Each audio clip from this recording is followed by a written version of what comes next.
احنا نملك الشجاعة أن نقدم بناتنا للموية। Cinema নিয়ে নতুন করে ভাবতে শুরু করেছে সৌদি আরব। একসময় যেখানে সিনেমা হলে ছিল নিষিদ্ধ, এখন সেখানে তৈরি হচ্ছে মনোরম সব শুটিং লোকেশন, বাড়ছে সিনেমা হলের সংখ্যা, এমনকি সুযোগ পাচ্ছে নারী নির্মাতারাও। আর সে ধারাবাহিকতায় আলোচনা এসেছে নির্মাতা শাহাদ আমিন, যার নতুন চলচ্চিত্র হিজড়া এবার যাচ্ছে ইটালির ভেনিস আন্তর্জাতিক চলচ্চিত্র উৎসবে। আন্তর্জাতিক সংবাদ মাধ্যম ভ্যারাইটি জানিয়েছে, প্রথমবারের মতো সৌদি কোনো সিনেমা ভেনিস ফেস্টিভ্যালের স্পটলাইট সেকশনে প্রদর্শিত হতে যাচ্ছে। এর আগে শাহাদ আমিনের প্রথম চলচ্চিত্র স্কেলস ভেনিসে প্রিমিয়ার হয়েছিল এবং বিশ্বব্যাপী 15টিরও বেশি পুরস্কার জিতে নিয়েছিল। সেটি সৌদি আরবের পক্ষ থেকে তখন অস্কারও পাঠানো হয়েছিল।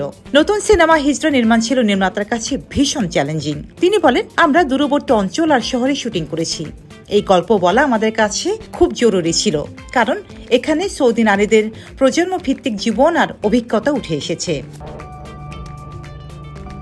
চলচ্চিত্রটির গল্প আবর্তিত হয়েছে 12 বছর বয়সী জান্নাকে ঘিরে। দাদি সিদ্দি আর 18 বছরের বিদ্রোহী বড় বোন সারাকে নিয়ে সে হজের উদ্দেশ্যে যাত্রা শুরু করে, কিন্তু হঠাৎ করেই সারা নিখোঁজ হয়ে যায়। দাদি আর নাতনি তখন কাউকে কিছু না জানিয়ে শুরু করে কঠিন অনুসন্ধান। তাদের যাত্রা ছড়িয়ে পড়ে সৌদি আরবের দক্ষিণ থেকে উত্তরের সীমান্ত পর্যন্ত। পথে আসে পুরনো হজ রুট, অচেনা মানুষ, প্রতিকূল প্রকৃতি, আর সঙ্গে উন্মোচিত হতে থাকে বহুদিনে চাপা পড়া পারিবারিক গোপন সত্য। এই যাত্রায় জান্না জানতে পারে দাদির অতীত জীবনের জটিল ও সমৃদ্ধ গল্প। সারাকে খোঁজার পথে স্পষ্ট হয়ে ওঠে বিভিন্ন প্রজন্মের সৌদি নারীদের ভিতর থাকা বিভাজন। আর ধীরে ধীরে যাত্রাটি শুধু শারীরিক নয়, আত্মিক সফরেও রূপ নেয়, যেখানে উঠে আসে ক্ষমা, বোঝাপড়া আর আত্মার মুক্তির বার্তা।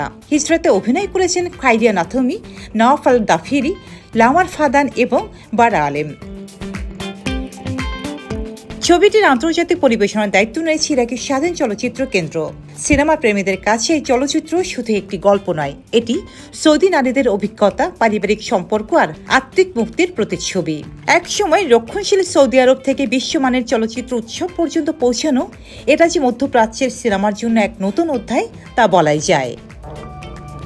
রোজিনা রোজি, দেশকাল নিউজ।